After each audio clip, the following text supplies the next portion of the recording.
Louisa Higgins, and today on Easy Arts for Everyone, we're going to be talking about how to use an artwork as a text for study.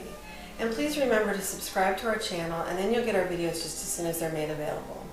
So what I mean by using artwork as a text is we're going to take this artwork and we're going to study it. And what we want is to have student-centered facilitation of complex conversations. And the complex conversations are going to facilitate students' ability to do critical thinking, to understand visual literacy, and further develop their communication and collaboration skills. So this is the first artwork, and I went to allposters.com and ordered several pieces that I thought would be interesting to take a look at it, but it could literally be any piece of artwork. And I have the 3 questions that you use in doing this strategy for inclusive discussions, which means students are involved and they're driving what's happening. And so here's the artwork, and I'm going to ask the 3 questions to myself. I'm going to demonstrate how you do this for students. So the first question would be, what's going on in this picture? So this is a piece called A Sunday Afternoon on the Island of La Grande Jet, and it's by Georges Seurat, who's a painter, a French painter, and he did this in the late 1800s. So if I were to ask students, what do you see in this picture? That's question 1, what's going on? I might get things like, well, it looks like a day in the park, and it looks old-fashioned, like it happened a long time ago based on how they're dressed. Because ladies don't typically have skirts with a bustle. Men don't typically wear top hats these days, although this gentleman here looks fairly current in the way he's dressed. What else do you see going on? Well, there's water.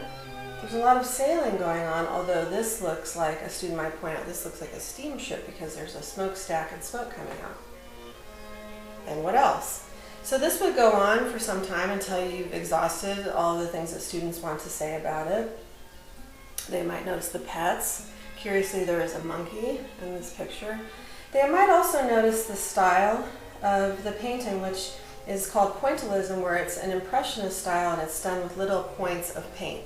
So that's unusual and its very own type of painting. So you would go on, and it's interesting to me, when I've looked at works of art, students always see things that I didn't notice. They come at it with fresh eyes, with young eyes, and have a different perspective. So you really kind of dig in and do a close reading of everything that's happening.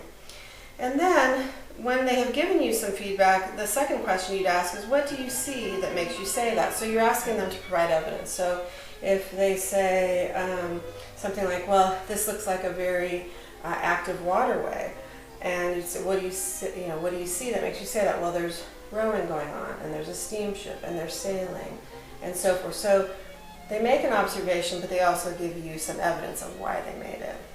And the third question is, when it slows down a little bit, what more can we find? So not only are you just doing what's really obvious at the surface, but you're looking deeper, and you're going to look further along in the picture and notice more deeply what's happening.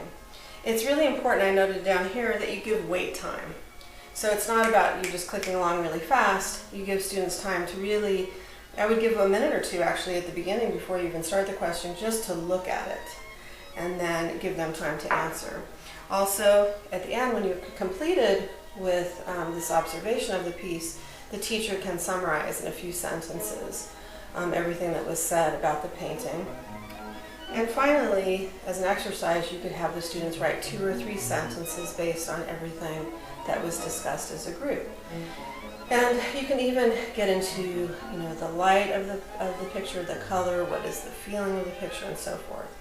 So in setting this up as an example for you, I also created a second poster board with a very, very different work of art. And this is Nighthawks by Edward Hopper, and it's arguably one of the most famous paintings by an American painter. It was done in the 40s, and it shows a very different scene. So if I was asking students, what do you see? It's a diner, or it's a restaurant, and what type of day is it?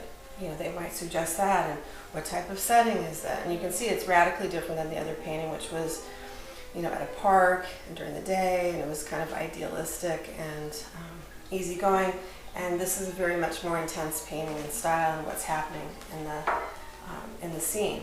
And so again, you would ask, first of all, what's going on in this picture? And students are going to have their different opinions, and there is no right or wrong answer. It is simply their observation, the opinions they're forming based on what they're seeing. And you want to remember to say, what do you see that makes you say that? So, you know, like this gentleman is turned away from the camera, and so they might have an observation about him. And what do you see? Like, what is happening here? If they say those are coffee urns, well, what do you see that makes you say that? And then finally, to go a little bit more deep, you know, what else, what more can we find? So they might start looking at the sign up here, or what's in the store window behind, and so on. So you remember, you give wait time. As a teacher, you summarize what the students had to say, and then you can have them write several sentences about the piece. And going further, how you can take this technique and use it in your classroom, how to extend, I should say, is the two pieces that I showed in this lesson. You could do a compare and contrast between the Sunday at the park and the Nighthawks, because there's a lot there to work with. You could have them write dialogue from characters in the scene. So you could have dialogue between this gentleman and the server that is helping them. So you can do that with any painting that involves people as part of it. And you could also explore the feeling of the piece. And this is very social and emotional, like how does this piece feel to you based on compared to the other one, and you can talk about the colors that were used, the expression on people's faces, what they're doing, how does that feel? I would remind you to please choose pieces that have cultural relevancy, mix it up, and you know, use painters or artists from different countries and artwork from different countries to really explore that.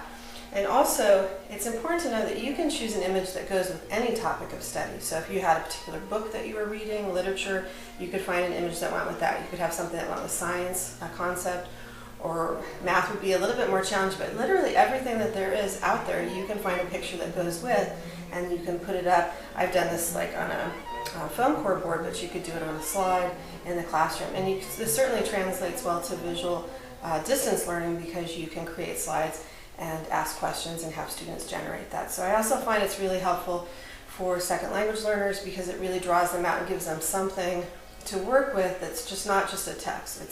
It's pulling from an image, and you can also do this with music. So thank you for joining us. I hope you'll give this a try. This is Easy Arts for Everyone. Have fun.